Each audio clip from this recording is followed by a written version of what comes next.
मोठ्या उत्साहात साजरा होतो आहे आणि उद्या होणाऱ्या धुलीवंदनानिमित्त देखील धुळे शहरातले विविध चौक सजले आहेत। आपण बघू शकतो की या ठिकाणी होळीसाठी या ठिकाणी जर आपण बघितलं तर या ठिकाणी मोठ्या प्रमाणामध्ये ज्येष्ठ नागरिक जमलेले आहेत आणि ही जी काही होळी जी होलिका आहे हिचा आज दहन होणार आहे। होळी मातेचं दहन करण्यासाठी आज प्रचंड मोठ्या प्रमाणात या ठिकाणी गौऱ्या आणण्यात आलेल्या आहे, या ठिकाणी सजावट करण्यात आलेली आहे। त्यामुळे आज सायंकाळी या होळीचं दहन होईल आणि त्यानंतर उद्या धुळ्यामध्ये आगळी वेगळी अशी रंगपंचमी अर्थात धुलीवंदन हे साजरी होणार आहे। धुलीवंदनासाठी आपण जर बघितलं तर अशा पद्धतीने हे जे चौक आहेत हे चौक अशा पद्धतीने पताका लावून सजवण्यात आलेले आहे। आपण जर समोर बघितलं तर समोर देखील मोठ्या प्रमाणामध्ये या ठिकाणी हे चौक सजवलेले दिसत आहेत। विशेष म्हणजे दरवर्षी या ठिकाणी आपण जर बघितलं तर डोलची असेल, रंग असेल याची होळी खेळली जाते, मात्र त्याचबरोबर डोलचीची वेगळी होळी खेळण्याची या ठिकाणची परंपरा आहे आणि विविध चौकात आता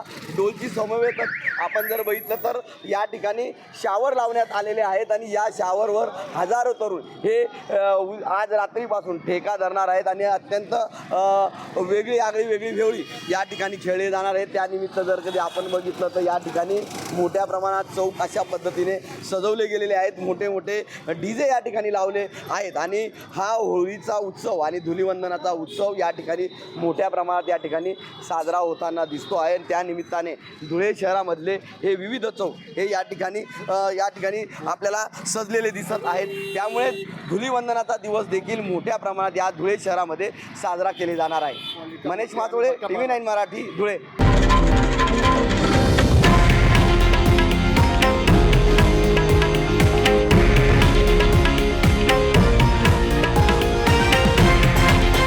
हे आहे देशातील नंबर 1 न्यूज नेटवर्क आणि आपण पाहत आहात TV9 मराठी, एकमेव।